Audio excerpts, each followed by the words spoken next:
हम इतिहास को अक्सर मोटी मोटी किताबों में ढूंढते हैं, लेकिन क्या हो अगर इतिहास की सबसे बड़ी कहानियों में से एक धातु के बस एक छोटे से टुकड़े पर लिखी हो। जी हां, आज हम एक ऐसी ही चीज की बात करने वाले हैं जिसने एक पूरे देश का इतिहास ही पलट कर रख दिया। सवाल थोड़ा अजीब लग सकता है ना, कि भाई 900 ईस्वी की एक मामूली सी रसीद और प्राचीन भारत और फिलीपींस का कनेक्शन। लेकिन यकीन मानिए, यही तो असली मजा है। ये कोई मामूली रसीद नहीं है, ये तो एक टाइम मशीन है जो हमें सीधे उस दौर में ले जाएगी जब दुनिया आज से कहीं ज्यादा कनेक्ट थी। तो आखिर ये कहानी शुरू कहां से हुई? चलिए सीधे चलते हैं साल 1989 में फिलीपींस की एक नदी के पास। जरा सोचकर देखिए, एक मजदूर है, नदी से रेत निकाल रहा है और अचानक उसके हाथ धातु की एक पतली सी प्लेट लगती है। उसे तो पता भी नहीं था कि उसने फिलीपींस के इतिहास का सबसे बड़ा खजाना ढूंढ लिया है, देश का सबसे पुराना लिखित दस्तावेज। इसी को आज हम लगूना कॉपर प्लेट इंस्क्रिप्शन या शॉर्ट में LCI कहते हैं। और जब एक्सपर्ट्स ने इसे पढ़ना शुरू किया तो पहली ही लाइन में वो हैरान रह गए। इसकी शुरुआत होती है स्वस्ति से, एक शुद्ध संस्कृत शब्द, और तारीख वो भी शक संवत 822, मतलब एक भारतीय कैलेंडर। सोचिए, फिलीपींस में मिला दस्तावेज और उस पर लिखा है भारतीय कैलेंडर और संस्कृत का अभिवादन। बस यहीं से असली मिस्ट्री शुरू हुई। तो सवाल यह है कि आखिर इस प्लेट पर लिखा क्या था? ये असल में एक कानूनी दस्तावेज है, एक तरह की रसीद। ये एक सर्टिफिकेट था जो नंबरन नाम के एक आदमी और उसके पूरे परिवार को सोने के एक बहुत बड़े कर्ज से मुक्त कर रहा था। कह सकते हैं कि ये उस जमाने का नो ड्यूज सर्टिफिकेट था।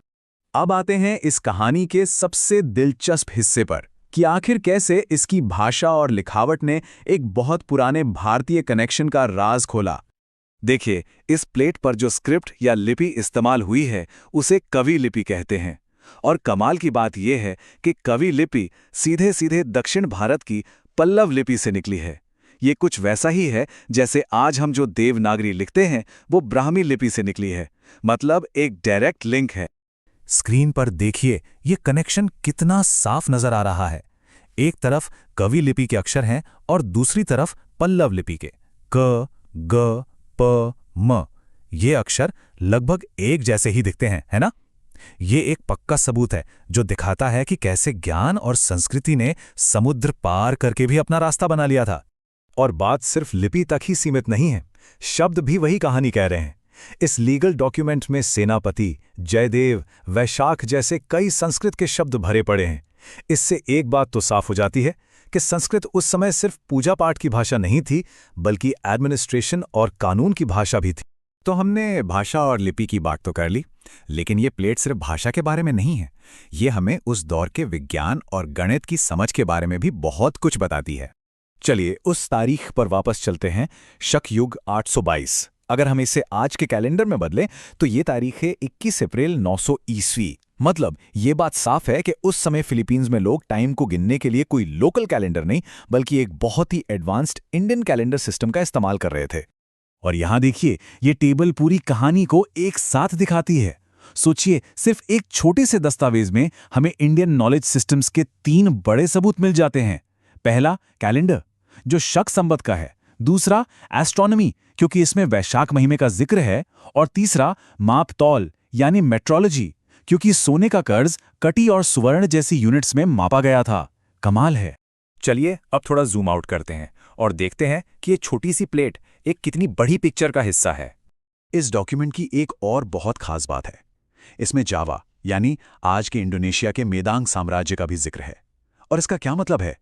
इसका सीधा मतलब है कि 900 ईस्वी में फिलीपींस कोई अकेला कटा हुआ द्वीप नहीं था, बल्कि वो एक बहुत बड़े आपस में जुड़े हुए एशियन नेटवर्क का एक जरूरी हिस्सा था। पता है, हिस्टोरियंस इस पूरे रीजन को एक खास नाम से बुलाते हैं, इंडोस्फीयर। ये वो पूरा इलाका था जहां हजारों सालों तक भारतीय संस्कृति, धर्म, भाषा और शासन का गहरा असर रहा। और ये जो लगूना कॉपर प्लेट है ना, ये उस विशाल कल्चरल दुनिया का एक जीता जागता सबूत है। तो अब इस 1100 साल पुरानी कहानी को आज से जोड़ते हैं। सवाल यह है कि ये पुरानी रसीद आज हमारे लिए इतनी जरूरी क्यों है? और देखिए, ये सिर्फ इतिहासकारों के लिए ही दिलचस्प नहीं है। जो लोग UGC नेट परीक्षा की तैयारी कर रहे हैं, उनके लिए तो ये टॉपिक बहुत ही ज्यादा जरूरी है। ये Laguna copper plate inscription Indian knowledge systems के सिलेबस में यूनिट 10 का एक बहुत अहम हिस्सा है, तो इसे ध्यान से समझिए। तो कुल मिला के बात यह है कि लगुना कॉपर प्लेट सिर्फ मेटल का एक टुकड़ा नहीं है, ये इस बात का एक ठोस सबूत है कि ज्ञान, विज्ञान और संस्कृति कभी सरहदों में नहीं बंधते। ये भारत के कल्चरल इन्फ्लुएंस का एक प्राइमरी एविडेंस है। और आखिर में ये हमें एक बड़े सवाल के साथ छोड़ जाता है।